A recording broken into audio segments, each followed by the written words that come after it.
Officials are warning to brace for more attacks on critical infrastructure like air traffic, like banking and financial systems, and like energy grid operations could be targeted from cyber attacks, and officials are coming out and warning to prepare now because more are coming in the future. All right, so this is huge that this is coming, and we've already seen a wave of cyber attacks. Just yesterday, if you didn't see my video, one of the biggest manufacturers in the entire world has been hit by a cyber attack, and their production facilities have been shut down. All right, go check out that video after this video if you haven't.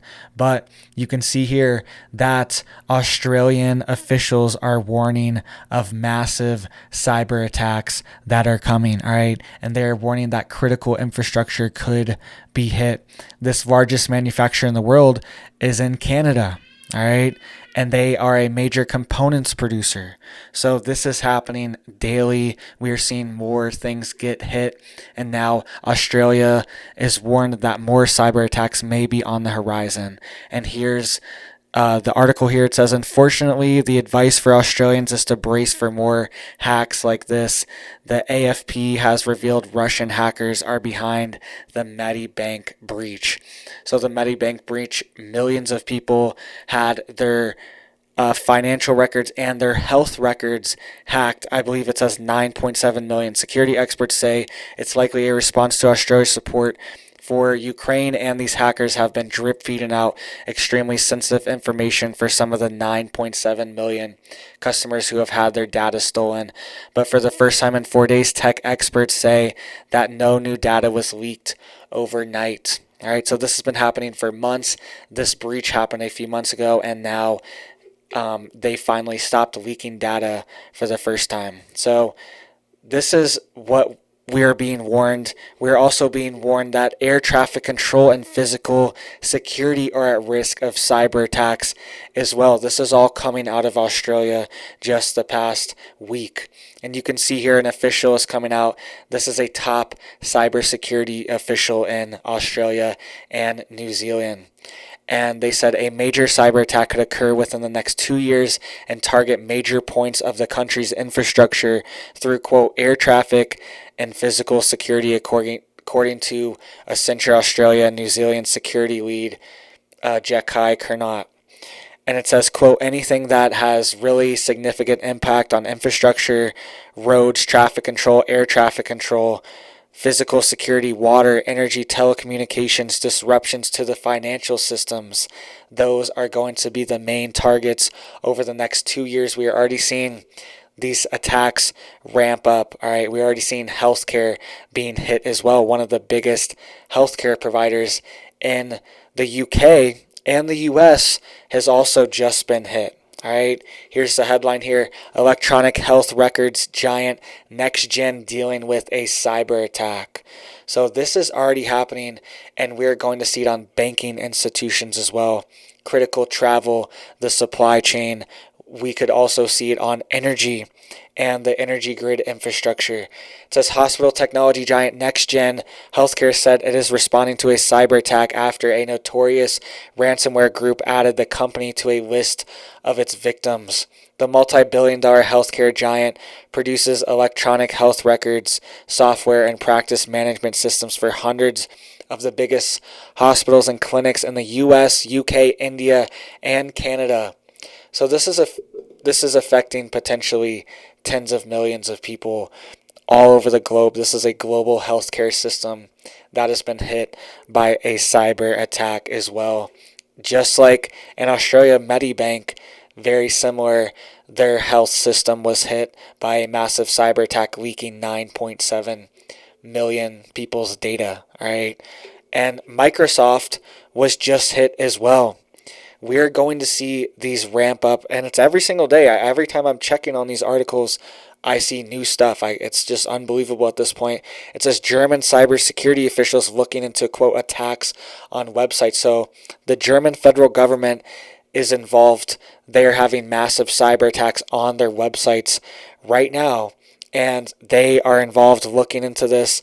And in the midst of all this, Microsoft has also experienced an outage for many of their programs and has not been able to operate. All right, a lot of their video calls and a lot of their Microsoft Word, Office, all those programs have had issues connecting as well. All right, so we are seeing Microsoft being hit, an American company, and it's just another long line in the list. Go check out that video from yesterday. It didn't get that many views, but it's critical. One of the biggest suppliers, or one of the biggest manufacturers in the world that supplies the global supply chain, has been hit and shut down. All right. We're also seeing the Australian minister come out. All right. So Australia's healthcare system, prime target for cyber attacks. This is one of Australia's top ministers. This is from January 24th, just yesterday. All right. So what's going on? We're seeing all these warnings, all these top officials, and this also comes as the U.S. just sent tanks to Ukraine. The U.S. just approved the authorization of heavy artillery tanks and heavy equipment to go to Ukraine. All right. So, and this has never been done before. This has never been approved before. They've been wanting this the whole time. And now all of a sudden we're approving even more heavy equipment to send to Ukraine, specifically these tanks we are sending. All right. And now we're seeing all of these cyber attacks ramp up as well. Is this correlated? Is this related? And the US, the UK, and Germany are all coming together and forming cybersecurity groups as well. So we can see here Australia will host an international ransomware task force in early 2023 to bring together countries including the US, UK, and Germany in tackling the growing threat to cyber security. It says the meeting comes after several hacks of major Australian companies in recent months, including communications giant Optus and medical insurer Medibank. Sensitive information of Australian customers, including medical information and personal details, were leaked online as a result of the two attacks. So this is happening, guys. Australia is a major Western country, and we see a lot of things tested in Australia as well. Look at the past 2 years. We saw a lot of dystopian laws being passed, a lot of Orwellian laws being passed in Australia. They're kind of the testing ground, and we're going to see a lot more cyber attacks hit Australia as a testing ground as well. We've also seen things like physical attacks, cables being cut. All right, just a couple months ago, there were multiple cables cut. There were cables cut outside of France, and there were cables cut outside of the UK going to the Shetland Islands, all within a couple weeks of each other. This was in November, I believe, off the top of my head, because I made videos off these. And we could see more things like that. There are millions of miles of cables underwater. All right, they're just piled up all over the place, and these communication cables are completely vulnerable. They're completely open, and they're unsurveilled. There's nobody's watching them, nobody's protecting them. They're at the bottom of the ocean, and they could easily be hit with cuts or disruption. So get prepared now, guys. Go watch that video. Largest manufacturer in the world, one of them, for these specific components, is shut down right now from a cyber attack. Go check out that video. Hit that like button, hit that sub button, hit those comments down below. Let me know what you think. Do you think we're going to see more increased cyber incidents and more shutdowns of our industry and our critical infrastructure? Make sure you're getting prepared, guys. And thank you so much. Have a big old blessed day.